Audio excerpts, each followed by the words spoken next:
ಎಲ್ಲರಿಗೂ ನಮಸ್ಕಾರ. ನಿಶಾ ಕುಕಿಂಗ್ ಚಾನಲ್ಗೆ ಸ್ವಾಗತ. ಇವತ್ತು ನಾನು ಬೆಳ್ಳುಳ್ಳಿ ಕಬಾಬ್ ಹೇಗೆ ಮಾಡೋದು ಅಂತ ತೋರಿಸ್ಕೊಡ್ತೀನಿ. ಬೆಳ್ಳುಳ್ಳಿ ಕಬಾಬ್ ತುಂಬ ಟೇಸ್ಟಿಯಾಗಿ ತುಂಬ ಚೆನ್ನಾಗಿರುತ್ತೆ. ಬನ್ನಿ ನೋಡೋಣ. ಫಸ್ಟು 2 ಬೆಳ್ಳುಳ್ಳಿ ತೊಗೊಂಡಿದ್ದೇನೆ, ಇದನ್ನು ಬಿಡಿಸಿ ಇಟ್ಕೊಂಡಿದ್ದೀನಿ. ಇವಾಗ ಚಕ್ಕೆ, ಲವಂಗ ಮತ್ತು ಶುಂಠಿ, ಖಾರಕ್ಕೆ 7 ಹಸಿಮೆಣಸಿನ್ಕಾಯಿ, ಕರಿಬೇವು. ಇವಾಗ ಇದನ್ನು ಎಲ್ಲನೂ ರುಬ್ಕೋಬೇಕು. ಮಿಕ್ಸಿಗೆ ಹಾಕ್ಕೊಂಡು ಇವಾಗ ರುಬ್ಕೋಬೇಕು. ತರಿಯಾಗಿ ರುಬ್ಕೊಂಡಿದ್ದೀನಿ, ತುಂಬ ನೈಸಾಗಿ ರುಬ್ಕೊಂಡಿಲ್ಲ. ಇವಾಗ ಬೇರೆ ಪಾತ್ರೆಗೆ 2 ಸ್ಪೂನ್ ಕಾರ್ನ್ಫ್ಲೋರು, 1 ಸ್ಪೂನ್ ಮೈದಾ, 1 ಸ್ಪೂನ್ ಅಕ್ಕಿ ಹಿಟ್ಟು, 1 ಸ್ಪೂನ್ ಕಡಲೆ ಹಿಟ್ಟು, 1 ಸ್ವಲ್ಪ ಅರಿಶಿಣ,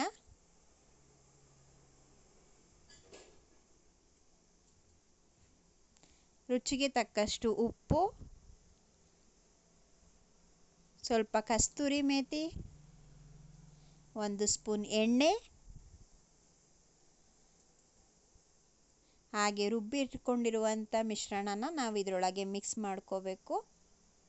ನೋಡಿ, ರುಬ್ಬಿರುವಂಥದ್ದನ್ನೆಲ್ಲ ಹಾಕೋತಾ ಇದ್ದೀನಿ ಇದಕ್ಕೆ.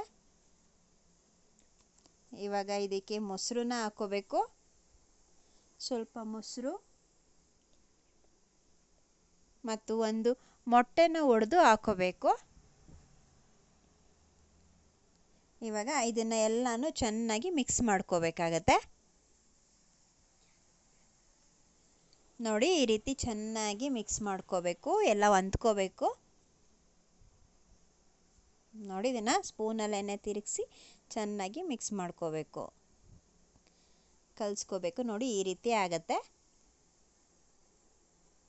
ನೋಡಿ, ಈ ರೀತಿ ಆಗಿದೆ. ಇವಾಗ ಇದಕ್ಕೆ ಅರ್ಧ kg ಚಿಕನ್ ತೊಗೊಂಡಿದ್ದೀನಿ. ಚೆನ್ನಾಗಿ ತೊಳೆದಿಟ್ಕೊಂಡಿರೋವಂಥ ಚಿಕನ್ನ ಹಾಕೋತಾ ಇದ್ದೀನಿ.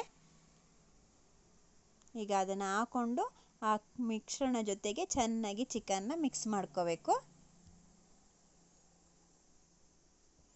ನೋಡಿ, ಈ ರೀತಿ ಚೆನ್ನಾಗಿ ಮಿಕ್ಸ್ ಮಾಡ್ಕೋಬೇಕು.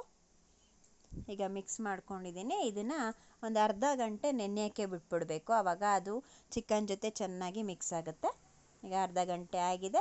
ಒಂದು ಬಾಣಲಿಗೆ ಎಣ್ಣೆ ಕಾಯಿಸ್ಕೊಂಡು ಅದಕ್ಕೆ ನೋಡಿ, ಇವಾಗ ಒಂದೊಂದೇ ಚಿಕನ್ ಪೀಸ್ನ ಹಾಕೋಬೇಕು. ನಿಮಗೆ ತುಂಬ ಗರಿಯಾಗಿರುವಂಥ ತುಂಬ ಟೇಸ್ಟಿಯಾಗಿರುವಂಥ ಬೆಳ್ಳುಳ್ಳಿ ಕಬಾಬ್ ರೆಡಿಯಾಗುತ್ತೆ. ಈ ರೀತಿ ಮಾಡಿದ್ರೆ ತುಂಬ ಟೇಸ್ಟಿಯಾಗಿರುತ್ತೆ, ತಿನ್ನೋಕ್ಕೆ ಕ್ರಿಸ್ಪಿಯಾಗಿರುತ್ತೆ ಬೆಳ್ಳುಳ್ಳಿ ಕಬಾಬ್. ನೋಡಿ, ಈ ರೀತಿ ಒಂದೊಂದನ್ನೇ ಚಿಕನ್ ಪೀಸ್ನ ಹಾಕೋಬೇಕು. ನಾವು ಅಂಗಡೀಲಿ ಯಾವುದೇ ರೀತಿ ಕಬಾಬ್ ಪೌಡರ್ನ ತೊಗೊಂಡು ಕಬಾಬ್ ಮಾಡೋ ಅವಶ್ಯಕತೆಯೇ ಇರೋದಿಲ್ಲ. ಮನೆಯಲ್ಲೇ ಪೇಸ್ಟ್ ಮಾಡಿಕೊಂಡು ನಾವು ಕಬಾಬ್ನ ಮಾಡ್ಕೋಬೋದು. ಇದಕ್ಕೆ ಯಾವುದೇ ರೀತಿ ಕೆಮಿಕಲ್ ಎಲ್ಲ ಯೂಸ್ ಮಾಡಿರೋದಿಲ್ಲ ನಾವು. ತುಂಬ ಆರೋಗ್ಯಕ್ಕೆ ಒಳ್ಳೆಯದಾಗುತ್ತೆ.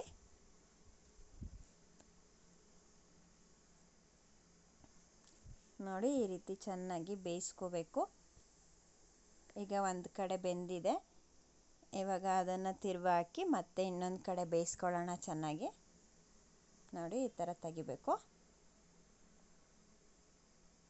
ತುಂಬ ಚೆನ್ನಾಗಿ ಬರುತ್ತೆ, ಟೇಸ್ಟ್ ತುಂಬ ಚೆನ್ನಾಗಿರುತ್ತೆ.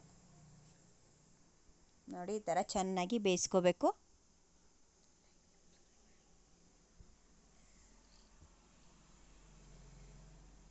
ನೋಡಿ, ಈ ಥರ ಚೆನ್ನಾಗಿ ಬೇಯಿಸ್ಕೋಬೇಕು.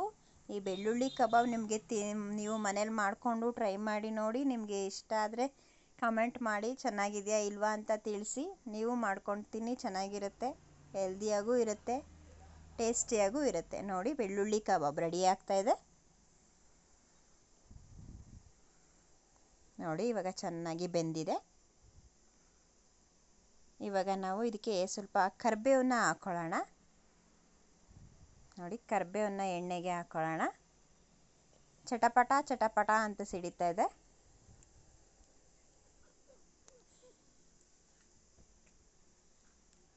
ನೋಡಿ, ಬೆಳ್ಳುಳ್ಳಿ ಕಬಾಬ್ ಇವಾಗ ರೆಡಿ ಆಗ್ತಾ ಇದೆ. ಈಗ ಆಲ್ಮೋಸ್ಟ್ ಬೆಂದಿದೆ. ನೋಡಿ, ಸರ್ವ್ ಮಾಡ್ಕೊಳ್ಳೋಣ. ನೋಡಿ, ಈ ಥರ ತಗೊಂಡಿದ್ದೇನೆ.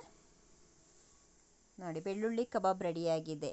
ನಿಮಗೆ ಇಷ್ಟ ಆದರೆ